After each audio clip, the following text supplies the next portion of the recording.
Nagsimula tayo ng masaya, nagpapalitan ng mga tula.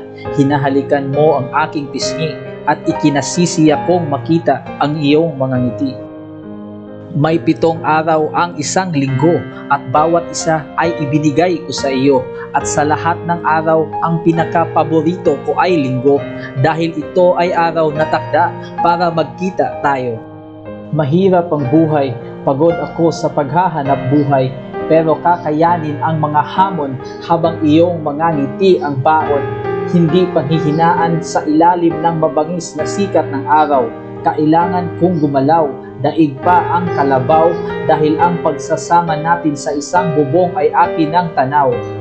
Sa loob ng 3 taon na araw-araw kong sinasabi na mahal kita, 3 taon mo ring sagot sa akin na mahal mo rin ako. Tayo ang itinadhana, ikaw ang aking prinsesa, ikaw ang aking langit, ikaw si Marikit, ang biyaya ng aking buhay, ang bituin at araw, aking daigdig.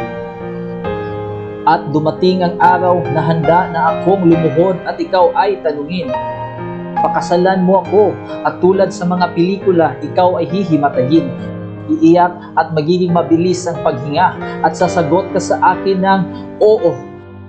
Ikaw ay aking yayakapin, hahalikan sa labi at isusuot ko itong singsing.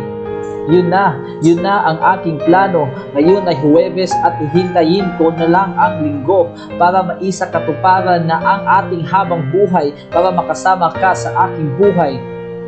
2:00 ang ating tagpo, 1:30 naghintay na ako. Tinawagan kita, sagot mo sa akin, papunta na ako. Nasa labas ako ng simbahan, tamang-tama, Diyos ang saksi sa ating pagmamahalan. Dito rin tayo magpapakasal, dito rin tayo magsumpaan.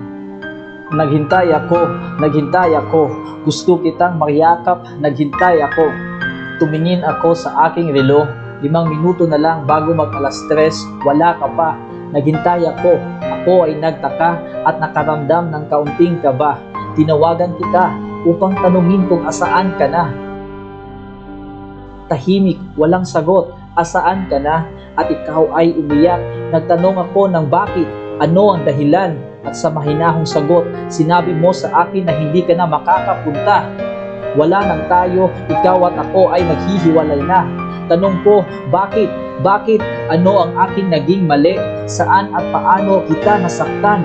Kailangan ko ng paliwanag, ba't ikaw ay magpapaalam? At ikaw ay sumagot habang ako ay nakinig. Mayroon na akong iba, mas mahal ko siya.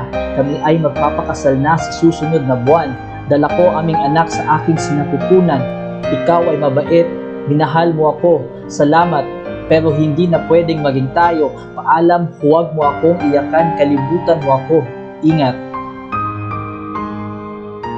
Patawad, hindi ko kayang tuparin ang iyong hiling. Ako ay iiyak at hindi kita kakalimutan. Ako ay iiyak at hindi kita kakalimutan. At sa pintuan ng simbahan, ako ay napaluhod. Patawad, Panginoon. Ano ba ang aking kasalanan? Bakit kailangang ipako ang taong naging magalang? Bakit ipinagkait ang simple kong kahilingan? Bakit mo binawi sa akin ang nag-iisa kong kaligayahan? Bakit pangarap ko hindi mo binigyan ng katuparan? Panginoon, patawad, tulungan mo ako dahil hindi ko kayang maging mag-isa dito sa mundo.